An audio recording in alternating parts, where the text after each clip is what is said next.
don't want to be no nigga baby mama. Like, I don't want to be able to, I don't want no nigga to ever say, oh yeah, that's my baby mama. I'm not that girl to do that. I'm not that. Nigga lucky if he get me pregnant.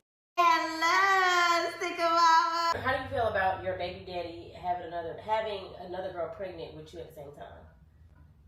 How much financially does your baby daddy help out with the baby?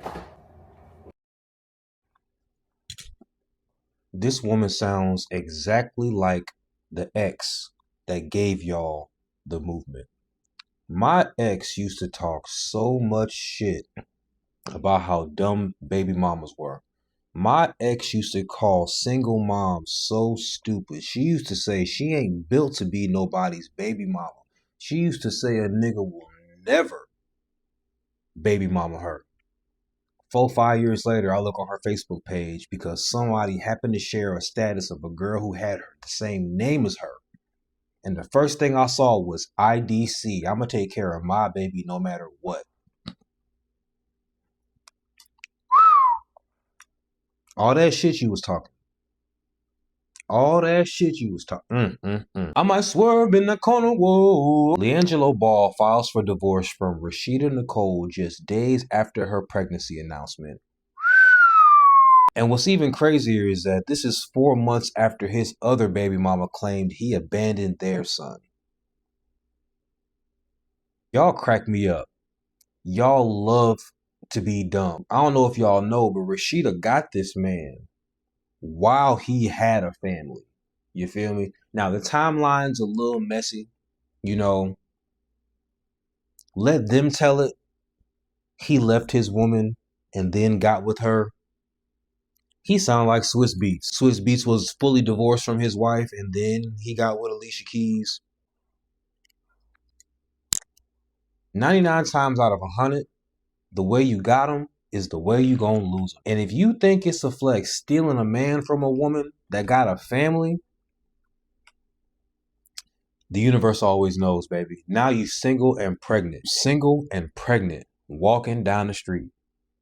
At least you was married. I guess. I think this speaks to a much bigger problem. I truly believe that y'all enjoy the drama of being a man's second, third, fourth, and fifth baby mama. Look at niggas like Nick Cannon, Tyreek Hill, NBA Youngboy. These men are clearly narcissists, and they just spreading these children around. Nick Cannon can't even name all his kids. But there's always a delusional psychopath who was willing to let this man get him pregnant because he has money. And then y'all got the nerve to be complaining about the fact that this man don't spend enough time with your kid. Ain't enough time. And he has to go to work. Niggas like this can never stop working. But I'm getting off topic. Y'all love the drama of being a man's third and fourth baby mama. And don't take my word for it. Something I'm not afraid to admit as a black girl. We love the drama of being the third or fourth BM.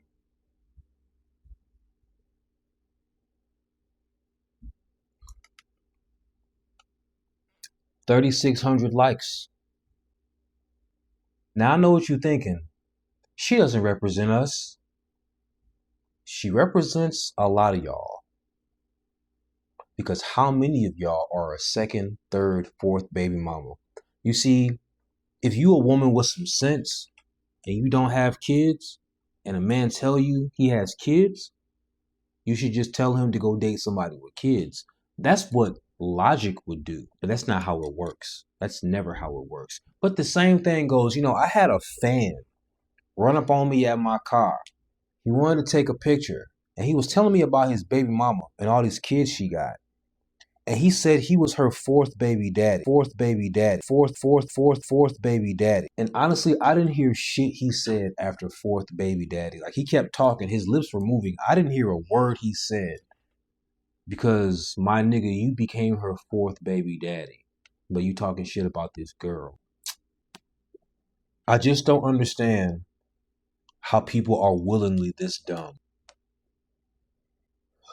But in all seriousness, do you know the best part about a single mom? After she makes a baby with a man and they don't work out, now that she has a kid or multiple kids, her standards are now higher. I pay my own bills. I raise my kids alone. I take out my own trash. I cut my own grass. I buy and cook my own grocery. I provide everything. The table and the chairs. You can't be average when it comes to me. All I heard was, I'm an average adult. I'm an average adult. I'm an average adult. I'm an average adult. And I'm an average adult. So therefore, you cannot be an average adult when you talk to me. This is the problem with the participation trophy generation. Y'all want a participation trophy for being average. Let me tell you a story. The only reason I wrestled was because I was trash at basketball. And you know how I found out I was trash at basketball? We had tryouts my freshman year in high school. We got varsity, junior varsity, and a freshman team. The freshman team is the team that can't even play JV. I didn't make the first cut for the freshman team. I went home and cried. And I didn't cry talking about how the coaches screwed me over or how these people are hating on me or any of this shit. I cried thinking about the fact that I had to watch the basketball when I dribble. I cried thinking about the amount of turnovers that I had during the scrimmages. I cried thinking about the fact that when I shot the ball, I prayed it went in. I cried thinking about the fact that I can't jump high, I'm not that fast, and I'm short. I'm trash. And I just cried to myself thinking, I'm trash. The next day I went to school with my trash ass, depressed. And my life skills teacher happened to be the wrestling coach. And he asked me what was going on with me. And I told him I didn't make the first cut for the team. And he was like, all right, well, this is what we can do. You got two options. You can have your hoop dreams. You could spend all winter, all spring, all summer, and all fall trying to get better and try out next year. Or you can come step on this mat. And if you hate it, then you got the spring and the summer and the fall to get better and try out for your hoop dreams. I couldn't argue with that because wrestling season and basketball season are the same season. Next thing I knew, I was cold. Like, I was actually cold. I started wrestling my freshman year in high school. And the summer after, my junior year, I qualified for the state tournament. And after I went like 3-3 during the state tournament, I realized that everybody wasn't that much better than me. I just didn't have no heart. I was kind of afraid. You know, the moment was too big for me. When I tell you the summer after that tournament, I was hell on wheels. I'm talking about I was whooping on state champions at camps, all type of shit. You feel me? The first tournament of the year, my senior season, I got most outstanding wrestler of the tournament because I was beating the brakes off of people. Then I tore my meniscus in my knee, and I still finished 6th in the state. And only lost like 7 matches the whole year, wrestling on a torn meniscus. I was nice. Then I got to college and I was not built for that shit, G. I was not. Wrestling made me a man. It gave me the foundations for who I am today. And I'm very grateful.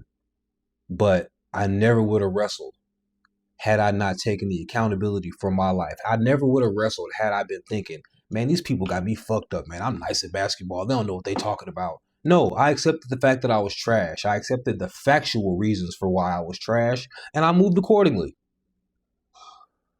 I told you that story to tell you it would have been stupid of me to live in delusion, thinking I was good at basketball. Ma'am, it is stupid of you to think that just because you are a regular person, you deserve something extraordinary. Now, I ain't nobody to tell you what you want. If you want to live your life in delusion, that is fine. I always say it. Y'all been telling me my whole life you don't care about what men think. So ruin your life for all I give a shit. But all I'm saying is, I ain't saying nothing. Good luck to you.